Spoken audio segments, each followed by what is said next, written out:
Oke teman-teman, nah inilah adalah nasibnya ya, namanya merantau di negeri orang. Kalau sudah tidak kalau majikan bleset ya akhirnya begini teman-teman ya. Makanya teman-teman semuanya hati-hati, jaga semuanya baik-baik, karena bagaimanapun dan apapun lah, namanya kita itu hidup hanya adalah perjuangan.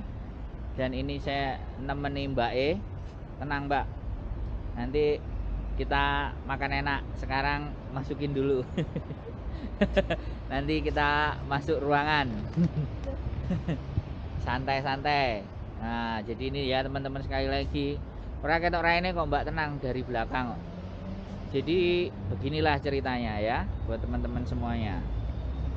Ini balik ke saya. Nah jadi sekali lagi apa ya, ini menunjukkan fakta bahwa masih banyak teman-teman kita itu yang ibaratnya tidak mengalami nasib yang baik, tidak mengalami hal-hal yang indah seperti di foto profil, ya kan Mbak?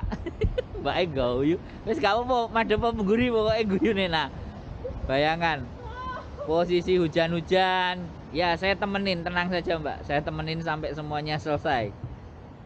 Jadi ini, nah ini nanti saya juga laporan sama Mbak Bojo. Nah ini loh yang dibantu wonge. Wis, perjuangan belum berhenti Mbak, tenang saja, semuanya masih bisa terjadi, baik-baik saja, nggak usah khawatir. Jadi ini ya sekali lagi cuplikan potret dari teman-teman kita yang berjuang. Mudah-mudahan teman-teman itu bernasib baik dan bisa menyelesaikan segala bentuk urusannya dan baik. Oke, cukup aja, gak usah panjang-panjang, nanti mbaknya jadi tenar dan artis, bahaya. Jadi yang jadi artis saya saja, jangan mbaknya. Nanti kalau mbaknya yang jadi artis jadinya terkenal, bahaya. Oke, itu saja ya laporan kami dari Samteng. Kita lagi posisi di Samteng ya, wong ganteng sak donya. Moga-moga semuanya sehat, dingin-dingin, jangan lupa jaga sehat, baju yang tebal yang cukup, jangan sampai kedinginan. Suhu dan cuaca sangat tidak bersahabat.